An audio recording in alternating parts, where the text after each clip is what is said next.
Shaka Zulu, né en 1787 dans le pays du KwaZulu, vint au monde sous le poids d'un rejet social, mais aussi avec l'âme d'un conquérant. Son nom complet, Shaka Kasenzangakona, révélait sa filiation en tant que fils illégitime du chef Senzangakona et de Nandi, une femme forte issue du peuple Langeni. Cette naissance, hors des normes patriarcales établies, fut le point de départ d'une vie de lutte, mais aussi d'élévation. Nandi, sa mère, fut rejetée par son clan pour avoir conçu un enfant hors mariage. Elle dut fuir, traversant les terres, ballottée entre humiliation et survie. Pourtant, elle éleva Shaka avec dignité. Elle lui inculqua des principes de courage, de vérité et de droiture enracinés dans la sagesse africaine. L'arbre que l'on rejette peut devenir celui qui porte le plus de fruits. Ce proverbe, bien que non écrit, habita Shaka. Il grandit dans la douleur, mais aussi dans l'écoute silencieuse de la nature, dans l'observation des anciens et dans la volonté inébranlable de prouver sa valeur. À l'adolescence, il rejoignit le peuple Mtetwa, dirigé par le chef visionnaire Dinguis Wayo. Là-bas, il trouva un mentor, un formateur, un guide. C'est sous la protection de Dinguis Wayo que Shaka découvrit le sens de l'unité, du commandement juste, de la stratégie ancrée dans l'intelligence collective plutôt que la simple force brute. Dans la tradition africaine, un chef ne commande pas par l'épée, mais par l'harmonie qu'il est capable d'instaurer entre les membres du village. Shaka hérita de cette vision, mais il y ajouta sa propre rigueur, née du rejet. Chez les Mosetwa, il apprit que la guerre pouvait être un langage structuré, un levier pour transformer le chaos en ordre. Lorsque son père mourut, le royaume zoulou fut en crise. Les alliances étaient fragiles, les chefs divisés. C'est dans ce contexte que Shaka revint, fort de ses expériences et de son feu intérieur.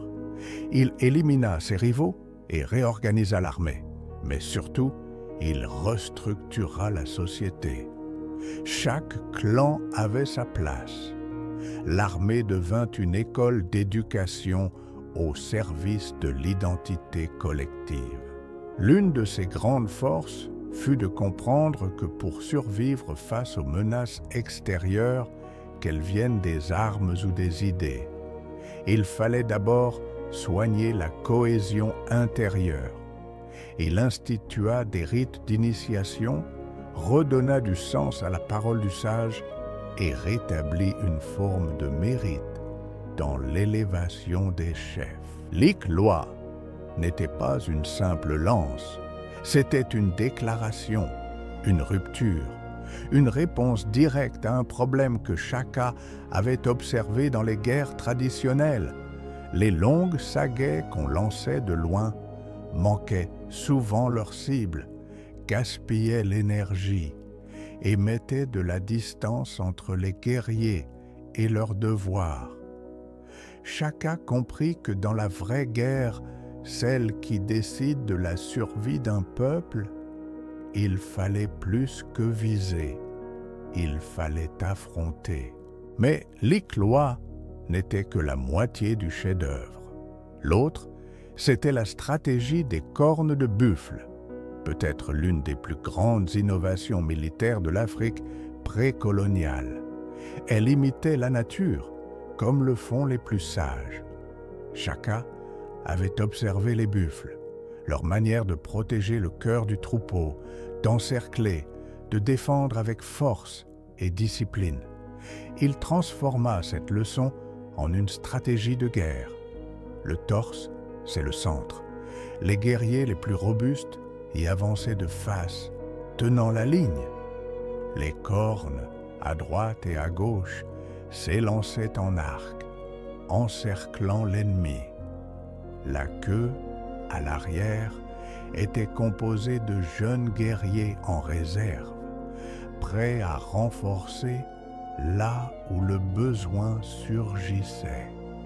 Cette stratégie permettait non seulement d'encercler l'ennemi, mais de le désorienter, de l'empêcher de fuir, de le piéger dans un mouvement circulaire où chaque guerrier connaissait son rôle comme dans une danse de guerre. Ce n'était pas qu'une manœuvre militaire, c'était une philosophie, celle de l'unité, de la complémentarité, du cercle de vie et de mort. Et c'est cela que Shaka comprenait mieux que quiconque. Une armée n'est pas faite de corps, elle est faite de liens, de coordination, de vision partagée, de force au service d'une idée. Son royaume s'étendit, non par simple violence, mais par sa capacité à intégrer sans effacer. Il offrait aux clans vaincus une place dans le tissu zoulou, à condition de partager les responsabilités, de respecter les lois et d'adhérer à une même vision du futur. Ce processus d'unification s'inspirait d'une sagesse ancienne. L'homme seul peut courir vite, mais le groupe va plus loin. Il fit aussi de l'agriculture un pilier de son projet. Shaka encouragea les greniers collectifs, les savoirs des anciens sur la terre, la rotation des cultures. Il comprenait que la force ne suffit pas sans racines nourries. Il promut des chants, des danses, des rites, non comme folklore, mais comme ciment culturel. Chez lui, l'art et la guerre n'étaient pas opposés, mais complémentaires. Mais un autre vent soufflait, celui venu d'Europe. Des commerçants anglais, Isaac et Finn, fascinés par sa puissance, rapportèrent ses faits à travers des lunettes occidentales. L'un le voyait comme un despote sanguinaire, l'autre comme un chef respecté. C'est ici que se pose la question du regard, car pendant que l'Europe écrivait sur lui, Shaka écrivait dans les cœurs africains une autre histoire, celle d'un peuple debout, structuré, discipliné, prêt à dire non à l'envahissement culturel. Ce regard occidental ne fut pas neutre. Il sema les graines d'une future confrontation, car dans les récits d'Isaac ou de Finn, Shaka devenait déjà un mythe à abattre, un roi que l'on admire mais que l'on redoute, un pouvoir africain qu'il faudrait peut-être un jour contenir. Et lorsque l'Europe reviendrait, cette fois avec des armées, des traités et des cartouches, elle brandirait ces récits comme preuve d'un danger à éliminer. Ainsi, le conflit entre les Zoulous et les colons n'est pas né du hasard. Il était déjà annoncé dans la manière même dont on regardait Shaka. Car ce que l'on regarde avec peur, on finit souvent par vouloir soumettre. Et ce que l'on ne comprend pas, on l'appelle menace. Dès lors, la guerre ne se préparait pas seulement sur les champs africains, mais aussi dans les esprits européens. Les plumes, avant les fusils, forgeaient déjà la bataille. Shaka, lui, n'ignorait pas cette tension montante. Il observait les colons avec prudence.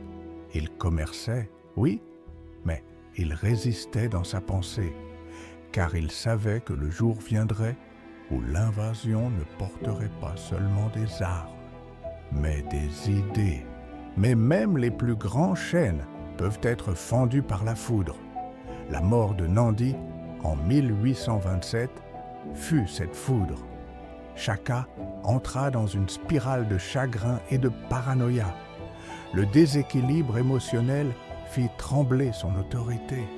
Il imposa des règles absurdes, étouffa des voix et sema la peur. C'est à ce moment que ses plus proches menés par son demi-frère Dingaan, préparèrent son assassinat.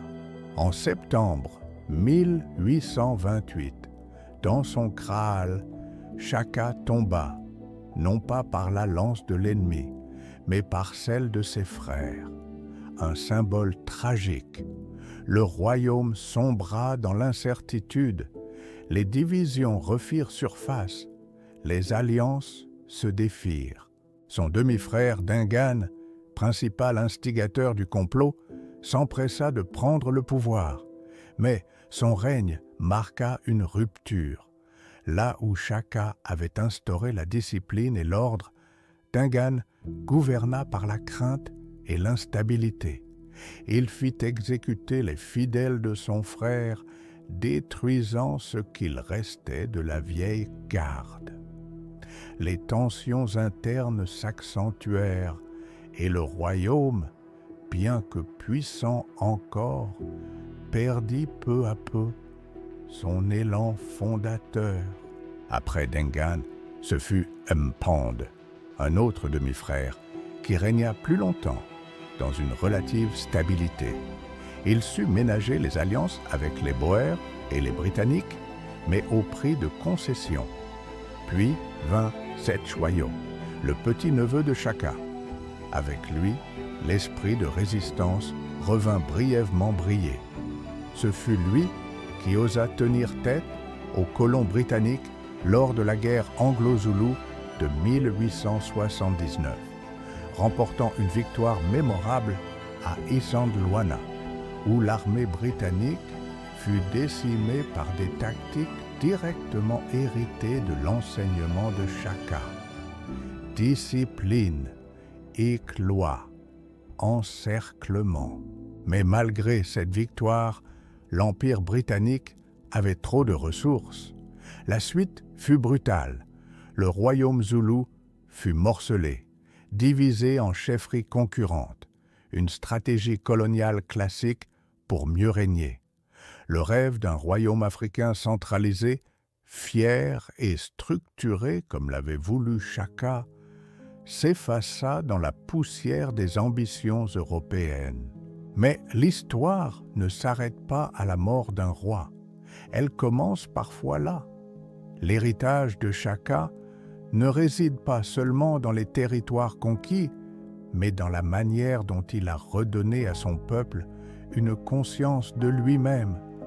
Il a fait renaître l'esprit de résistance, la foi en nos propres modèles de gouvernance et la conviction qu'un Africain pouvait rêver grand sans avoir à imiter d'autres empires. Aujourd'hui encore, dans les villages, dans les récits des anciens, dans les tambours qui battent la nuit autour du feu, on parle de Shaka. Certains le voient comme un roi de fer, d'autres comme un bâtisseur, mais tous reconnaissent qu'il incarne ce moment où l'Afrique ne subissait pas l'histoire. Elle l'écrivait. Shaka Zulu, c'est aussi un miroir. Il nous rappelle que sans unité, nos peuples sont vulnérables, que sans mémoire, nous répétons les mêmes erreurs, et que sans transmission, la graine ne devient jamais arbre. Il est temps, pour nous Africains, de reprendre nos récits, de questionner ce que l'on nous a dit de nos héros, et d'y ajouter notre voix, pas pour effacer, mais pour compléter, pas pour vénérer aveuglément, mais pour comprendre, apprendre et transmettre. Car comme le dit un ancien proverbe, si tu ne connais pas ton histoire, tu marcheras toujours sur les traces d'un autre. Merci d'avoir marché avec nous sur les traces du roi Shaka Zulu. Si son histoire vous inspire, alors partagez-la, discutez-en, enseignez-la et surtout, continuez à faire grandir l'arbre de notre mémoire collective. Le baobab intérieur vous salue. À très bientôt. pour d'autres récits de nos racines.